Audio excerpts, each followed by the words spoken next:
Senator Gleason.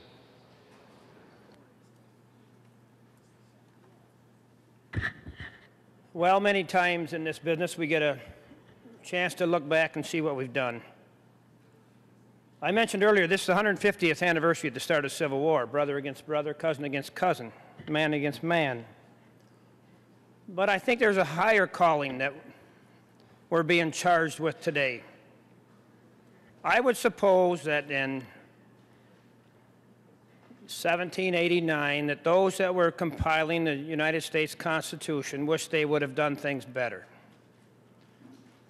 Maybe if they had another chance, they would have, but they did have a chance. Each one of them had a singular opportunity to make the Constitution better. Most of them didn't. So it did take that Civil War, 70 years later, to make sure that certain people in this country were considered whole men and not 3/5 of a man.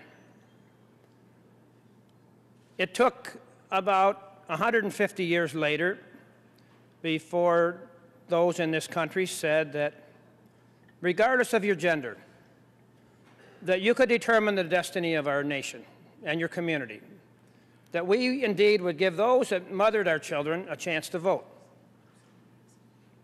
But as you see, it's quite clear and pretty simple that when our Constitution, the guiding light of us and our nation, was instituted, that we left people out, that we treated them the way that we shouldn't. Your hindsight is before you today.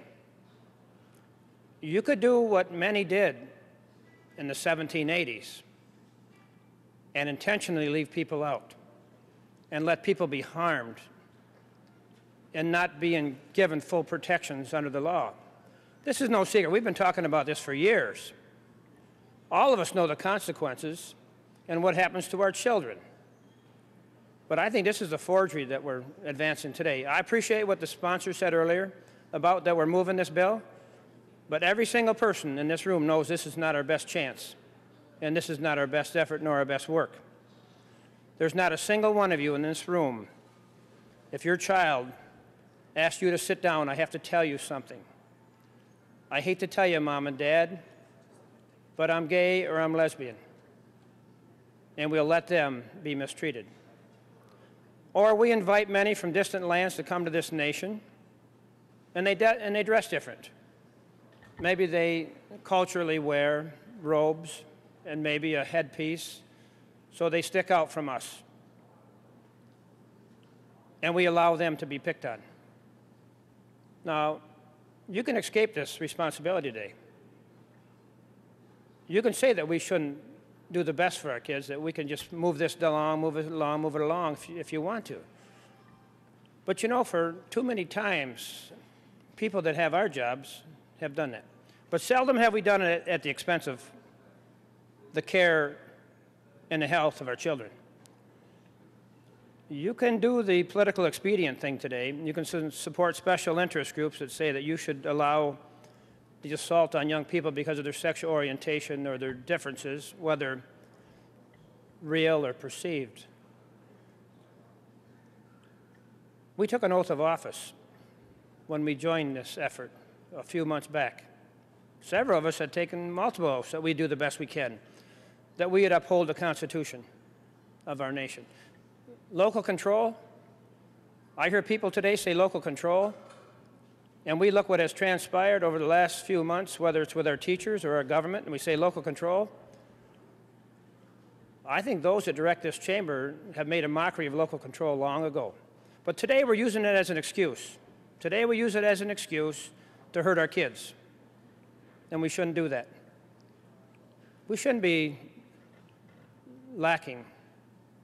We shouldn't be lacking the fortitude to do what's right on behalf of our kids. I said earlier that I appreciate what the sponsor has done. And talking to him, I know that he believes we can do better. But I'd like every one of you to think of how you would act if your child came home to you and said, I'm different. And because I'm different, your love as a parent wouldn't change, but the circumstances of that child might. And that's why we should do better. I don't know how much more we can talk about this. I don't know how much more we can talk about this. But as I mentioned earlier when I began my remarks, you know, for decades people thought that our brothers and sisters of African descent, they shouldn't be treated the same way we did. And we'll leave it up to the local communities to determine how we're going to treat one another. We didn't even give them full citizenship. And many that do what we do say, that's all right, we can do that, we'll move it along, we'll move it along, we'll move it along. I think one of the most concerning parts of this legislation, and I'm saying this is what I believe is, though a sinner, a full-fledged Christian, how any one of you can go to church on Sunday. I don't mean to be calling you out unregarded. How any of you can go to church on Sunday and say you're doing the Lord's work and you have spiritual guidance, and yet you continue to let people pick on children. The God that I know never wanted anybody to be hurt. We should include everybody. We shouldn't allow anyone to be hurt. You know, we look at what's going on with this mistreating people. I think because we do what we do in this building, that we make things a lot worse. We make things a lot worse. You know, today we're talking about protecting kids. And then when we sit idly by and we let people pick on people. I know this is a serious issue, and to leave out the cyberbullying in this environment today is really a serious oversight, I believe. You know what's happening as well as I do. But we've had too many deaths. But we really demean each other as a citizen. I watch what's happening in this chamber. And those that are responsible for the route that we choose. We not only let kids pick on kids, but another aspect of our governance is we let people pick on us. You know, this bullying stuff, you can talk about what goes on in the classroom, or you can talk about the rage of today and recalls across our state. We allow, with our leadership and our guidance,